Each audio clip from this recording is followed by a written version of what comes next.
having women in the home too, just specifically living with us was such a blessing to me, because it felt like I always had my sister with me, and them being able to host with me, do things with me, cook with me, teach them how to study their Bibles, but then we're also doing like life together, was so sweet and mutually beneficial, I think. And teaching them how to, what it looks like to have a personal ministry in my home and invite girls in and have girls' nights, but then also just the day-to-day stuff. Like, what does it look like to have a good schedule for your home? What does it look like to homeschool kids?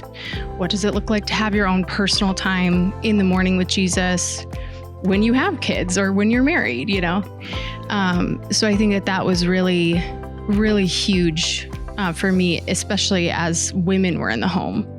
I think for having brothers in Christ in the home too, has had its own, amazing encouragements too, and just the way that they pitch in and help, and the joy that brings too. But yeah. Yeah. And just to add something to that, the vast majority in our 21st century American context, the vast majority of people that we interact with or that you're investing in spiritually or discipling, they're going to eventually live somewhere, have their own space. They're probably going to get married. They're probably going to have children, like vast majority. So them being able to see that firsthand and like totally behind the curtain in the good, the bad, and the ugly, the full gamut of that, you're just modeling something that can never be taught. Like teaching can only go so far. And as important as it is, modeling and sharing life together fills in that huge gap between teaching principles and how do I actually do it.